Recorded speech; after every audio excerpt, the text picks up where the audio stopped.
नमस्कार मंडळी, सोमन्स कोलाज या चॅनलवर आपले स्वागत आहे.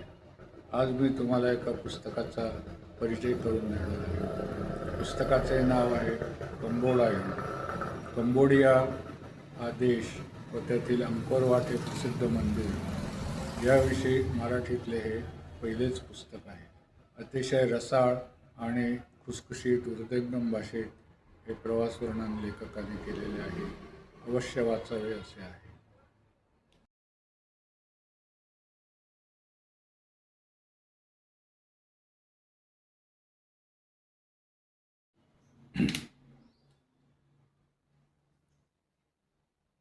बरेच दिवसापासून प्रतीक्षेत असलेले कंबोडियन मिळाले व 4 दिवस अक्षरशः मी कंबोडियामय होऊन गेलो.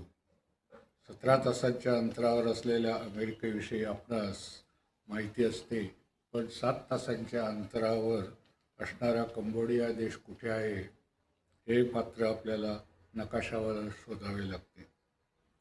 जगातील 7 आश्चर्यांपैकी एक असणारे हिंदूंचे सर्वात मोठे मंदिर कंबोडियात आहे हे बऱ्याच जणांना माहीत नाही.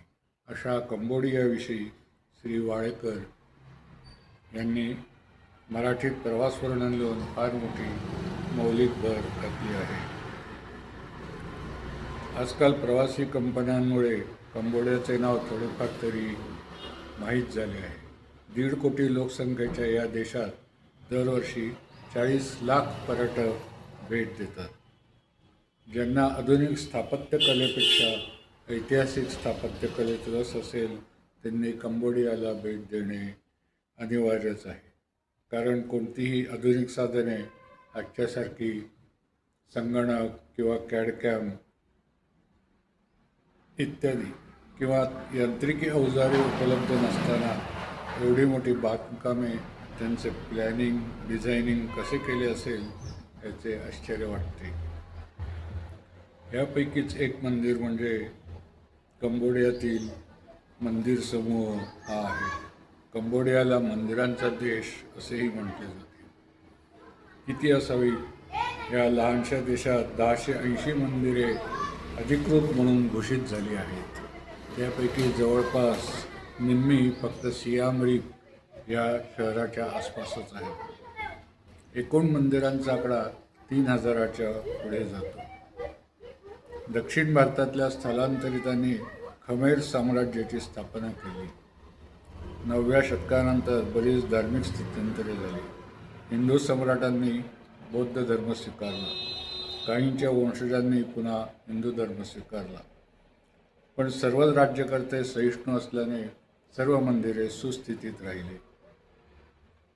यापैकी 2 प्रसिद्ध मंदिरे म्हणजे मूळ विष्णूचे म्हणून बांधलेले अंकोरवाट मंदिर व दुसरे बेओन मंदिर जे मुळातच बुद्ध मंदिर म्हणून बांधलेले आहे.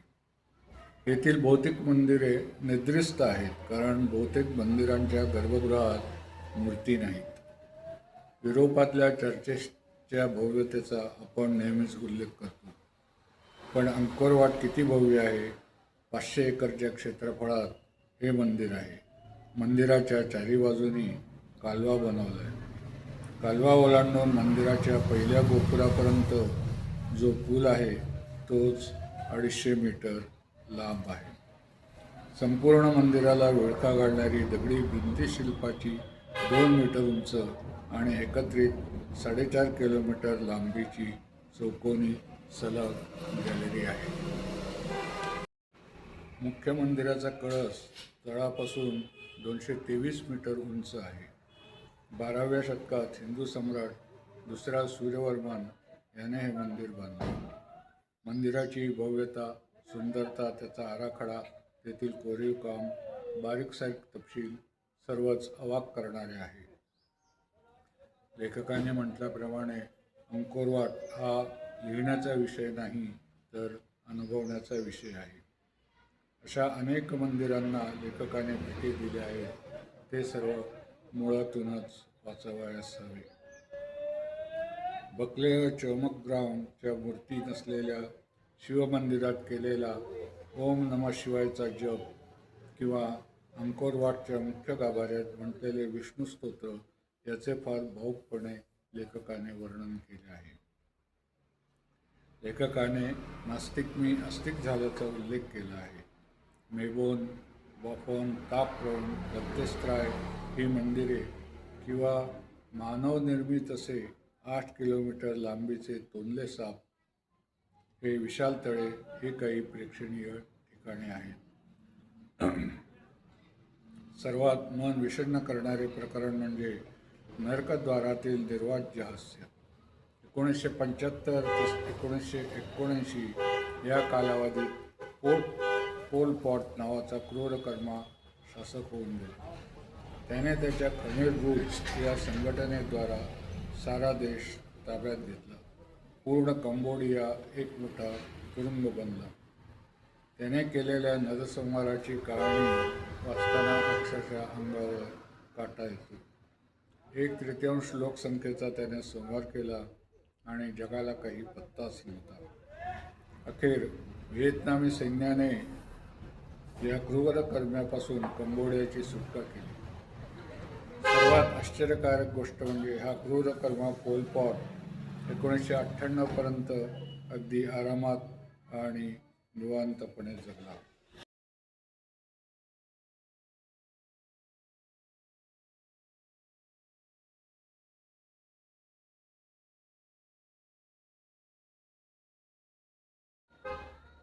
लेखकाने 10 दिवस राहून निवांतपणे भटकंती केली आहे. फक्त मंदिरेच बघितली नाही तर माणसेही बघितली, वाचली आणि जोडली. चाकी ड्रायव्हर व त्याच्या मुलीची भेट किंवा कंबोडियन कुटुंबातील वाढदिवस सोहळा, मार्केटमध्ये भेटलेली चिमुरडी, डॉक्टर डॉमिनिकची भेट, पब स्ट्रीटवरील भीक मागणारी सोनपरी, हे सर्व फारच हृद्यपणे वर्णन केले आहे. पुस्तक वाचताना कुठेही कंटाळवाणे वृक्ष वाटत नाही. अगदी सहज भाषेत हसत खेळत पद्धतीने लिहिले आहे. अधूनमधून विनोदाचा तडकाही आहे. मध्येच एखादे वाक्य किंवा पंच येतो की पटकन हसू फुटावे. पाठ पिशवी किंवा गुगल मॅपरीसारखेही शब्द भेटतात. ॲलनच्या वाढदिवसाला तेथील लोकांना लेखकाने झिंगाट गाणे ऐकवले आणि कंबोडियाच्या धर्तीवर 11 देशाच्या नागरिकांनी ठेका धरून नृत्य केले. शब्द कळले नाहीत म्हणून काय झाले? संगीताची हीच तर जादू आहे. 2 त्रुटी जाणवल्या त्या म्हणजे अंकोरवाटची भव्यता दाखवणारे एखादे रेखाचित्र हवे होते. एक छानसा अंतरे दाखवणारा नकाशा पाहिजे होता. पर्यटनासाठी जाणाऱ्यांना त्याचा उपयोग होईल. तसेच टुकटुक या वाहनाचा किंवा एखाद्या चाय टपरीचा फोटोही चालला असता. कंबोडियातील खाद्य व मद्यजीवन यावर लेखकाच्या भाषेत काही वाचायला आवडले असते. जाता जाता लेखक शाकाहारी असल्याने कुठल्याही रेसिपीच्या पुस्तकात नसलेली हॉटेलच्या किचनमध्ये जाऊन एक छान पाककृती केली आहे. नूडल्स, त्यामध्ये लेखकाकडे असलेला खाकऱ्याचा चुरा व शेंगदाण्याची चटणी एकत्रित करून एक अनोखा पदार्थ बनवला. पुस्तकाचे मुखपृष्ठ, छपाई, वातील फोटोही सुंदरच आहे.